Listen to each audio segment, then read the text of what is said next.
Hello বন্ধুরা, কেমন আছো সবাই? তো আজকে আমি বানিয়েছিলাম আমের আচার। কারণ আগের বারের আমগুলো কেটে রেখেছিলাম, সেগুলো নষ্ট হয়ে গেছে।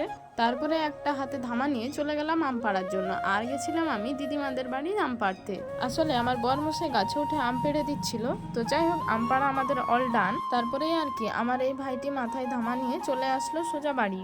এতগুলো আম পেড়েছি ঠিকই, কিন্তু সবগুলো আমের আচার বানাবো না, কিছুগুলো আমের আচার বানাবো। তারপরেই আমি লেগে পড়লাম কাটার জন্য। সত্যি বলতে আমার দ্বারা এই আম কাটা হচ্ছিল না, কারণ আটি হয়ে গেছে। তারপরেই মা পুরো আমগুলো কেটে দিল। তারপরে আমি ধুয়ে নিয়ে চলে আসলাম, দিয়ে নুন মাখিয়ে রেখেছিলাম, কিন্তু সেটা ভিডিও করা হয়নি। তারপরে শুকনো কড়াইতে লঙ্কা আর ফোড়ন দিয়ে প্রথমে আমগুলো দিয়ে দিব। আমটা কিছুক্ষণ হয়ে গেলেই দিয়ে দিব গুড়টা। তারপরে গুড়টা ফুটে আসলে মাখো মাখো হয়ে গেলে, আসলে আমি একটু ঝালঝাল করব ভেবেছিলাম, তাই শুকনো কড়াইতে লঙ্কাগুলো ভেজে গুঁড়ো করে কড়ার মধ্যে দিয়ে দেবো। তারপরে আমি মেথি, ধনে আর গোটা জিরা শুকনো কড়াইতে ভেজে বেটে নিয়েছিলাম। এইগুলো বাটা একটু গোটা গোটা হয়ে গেছিলো, তাই আমি একটু ছাঁকনি দিয়ে ছেঁকে নিয়েছিলাম। এই মশলাটাও সামান্য এই আমের মধ্যে দিয়ে দেবো। সত্যি বলতে টেস্টটা দারুণ হয়েছিল। যদি তোমরা অন্য ধরনের আচার বানিয়ে খেয়েছো, এইরকম বানিয়ে অবশ্যই খেও।